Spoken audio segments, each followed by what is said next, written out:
बिस्मिल्लाहिर्रहमानिर्रहीम। Welcome to easy chemistry teach. Previous lecture में हमने ब्रांस्टेड और लोरी कंसेप्ट को स्टार्ट किया था, ठीक है। तो आज हम ब्रांस्टेड और लोरी कंसेप्ट का एडवांटेजेस और डिसएडवांटेजेस पढ़ेंगे या मेरिट्स और डीमेरिट्स पढ़ेंगे कि ब्रांस्टेड और लोरी कंसेप्ट का एडवांटेजेस क्या थे और इसके डिसएडवांटेजेस क्या है, ठीक है। तो स्टार्ट करते हैं advantages of Bronsted Lowry concept, ठीक है। तो Bronsted Lowry concept as more general and superior to Arrhenius concept. Bronsted और लोरी कंसेप्ट जो है ये जनरल भी था और सुपीरियर था अर्हीनियस कंसेप्ट से। जनरल क्या होता, किस तरह था?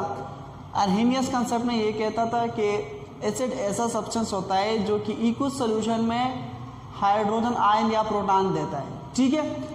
और जो सब्सटेंस इक्वस सॉल्यूशन में हाइड्रोक्सिल आयन देता है तो ये क्या होता है? बेस होता है, ठीक है। ब्रांस्टेड और लोरी कंसेप्ट में कहता है कि ऐसा सब्सटेंस होता है जो प्रोटॉन देता है, ये चाहे इक्वस सॉल्यूशन में हो या नॉन इक्वस सॉल्यूशन में हो। इक्वस सॉल्यूशन का होना ज़रूरी नहीं है।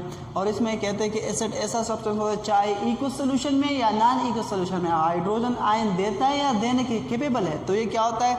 एसिड होता है। तो ये मोर जनरल था देन अर्हीनियस कंसेप्ट, ठीक है।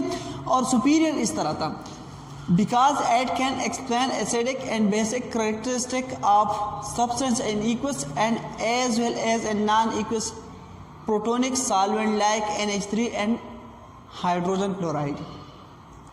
अर्हीनियस कंसेप्ट से ये सुपीरियर इसलिए था कि ये जो कंसेप्ट है ब्रांस्टेड लोरी ये एक्सप्लेन कर सकता था एसिडिक और basic characteristic of any substance, ठीक है। एंड इक्वस सॉल्यूशन में भी और non equals solution protonic solvent में भी क्या कर सकते थे? एक्सप्लेन कर सकते थे, ठीक है। Just like liquid ammonia and liquid hydrogen fluoride. इस दो सॉल्वेंट में इस तरह और भी बहुत सॉल्वेंट है जिसमें अर्हीनियस एसिडिक और बेसिक कैरेक्टरिस्टिक को एक्सप्लेन नहीं कर सकता था। ये ब्रांस्टेड लोरी क्या कर सकते हैं? इसको एक्सप्लेन कर सकते हैं, ठीक है। उसके बाद आता है सेकंड कंसेप्ट है Bronsted Lowry concept can also explain acid base reaction and gas phase. हमने अर्हीनियस कंसेप्ट की डीमेरिट्स में पढ़ा था कि अर्हीनियस कंसेप्ट जो है ये गैस फेज रिएक्शन को एक्सप्लेन नहीं कर सकते। ये सिर्फ और सिर्फ इक्वस सॉल्यूशन में गैस एसिड और बेस का प्रॉपर्टी एक्सप्लेन कर सकते हैं। ब्रांस्टेड लोरी जो है ये एसिड बेस का रिएक्शन गैसेस फेज में भी क्या कर सकते हैं? एक्सप्लेन कर सकते हैं। जो प्रोटॉन देता है वो एसिड होगा, जो प्रोटॉन लेता है वो क्या होगा? बेस होगा। ये चाहे गैसियस फेज में हो या लिक्विड फेज में हो, जो भी है, तो ये क्या कर सकते हैं? ब्रांस्टेड लोरी को इसको एक्सप्लेन कर सकते हैं, ठीक है। 10 नंबर है Bronsted Lowry classify some species as a base which are not classified by Arrhenius. Arrhenius concept ने कुछ बेसिस इस तरह थे कि वो बेसिक कैरेक्टरिस्टिक शो करते थे, लेकिन अर्हीनियस उसको क्लासिफाई एज ए बेस नहीं कर सकते। जस्ट लाइक अमोनिया, क्या? NH3 क्या होता है? ये बेसिक कैरेक्टरिस्टिक शो करता है, लेकिन अर्हीनियस तो कहता है कि बेस ऐसा सब्सटेंस होता है जो हाइड्रोक्सिल आयन देता है, तो इसमें हाइड्रोक्सिल आयन प्रेजेंट ही नहीं था, तो अर्हीनियस इसको एज ए बेस क्लासिफाई नहीं कर सकता था, ठीक है। इस तरह ये जो अमीन है, सारे अमीन, ये सारे क्या होता है? ये बेसिक कैरेक्टरिस्टिक शो करता है, लेकिन अर्हीनियस इसको एज ए बेस क्लासिफाई नहीं कर सकता था, ठीक है। ये जो है ये ब्रांस्टेड और लोरी ने क्लासिफाई किया था एज ए बेस, क्योंकि ब्रांस्टेड लोरी कंसेप्ट में कहता है कि बेस ऐसा सब्सटेंस होता है जो क्या करता है? प्रोटॉन एक्सेप्ट करता है। तो ये प्रोटॉन एक्सेप्ट कर सकता है, तो ये क्या है?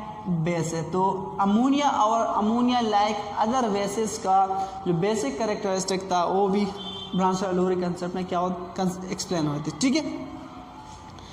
चौथा है moreover any species that is classified as an acid by अर्हीनियस remain as an acid and base as a base, ठीक है। इसमें कहता है कि ब्रांस्टेड लोरी कंसेप्ट का क्या है? एक और एडवांटेज है जिसमें जो एसिड अर्हीनियस के मुताबिक एसिड था उसको एज एसिड क्लासीफाई किया और जो अर्हीनियस के मुताबिक बेस था उसको एज ए बेस क्लासीफाई किया, ठीक है। अब आते हैं लिमिटेशन और डिसएडवांटेजेस और demerits of Bronsted Lowry concept. तो ब्रांस्टेड और लोरी कंसेप्ट का एक ही डिसएडवांटेज ये था कि ये एसिड और बेस रिएक्शन को या न्यूट्रलाइजेशन रिएक्शन को एप्रोटेक सॉल्वेंट में एक्सप्लेन नहीं कर सकता था, ठीक है। एप्रोटेक और प्रोटेक का क्या मतलब होता है? ऐसा सॉल्वेंट ऐसा सॉल्वेंट जो प्रोटॉन देता है, फॉर एग्जांपल वाटर क्या करता है, ये H+ दे सकता है, क्या दे सकता है, प्रोटॉन देता है, या इसमें प्रोटॉन क्या प्रेजेंट है। तो इस तरह सब्सटेंस को हम कहते हैं प्रोटेक्ट सॉल्वेंट, इसको हम क्या कहते हैं, प्रोटेक्ट सॉल्वेंट। जो प्रोटॉन देता है तो उसको हम क्या कहते हैं, protic solvent. For example HCl, ये भी क्या है, ये भी प्रोटेक्ट सॉल्वेंट है, क्योंकि ये H+ और Cl- देता है, ठीक है। HF हो गया।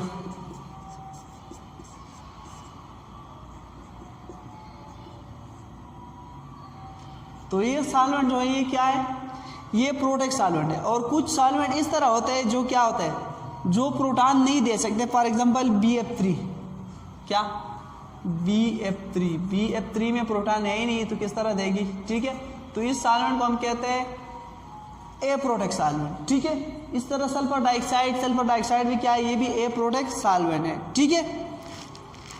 तो ये इसका ब्रांच कंसेप्ट का लिमिटेशन है कि ये एसिड और बेस या न्यूट्रलाइजेशन रिएक्शन को ए प्रोटेक्ट सॉल्वेंट में एक्सप्लेन नहीं कर सकते थे, ठीक है।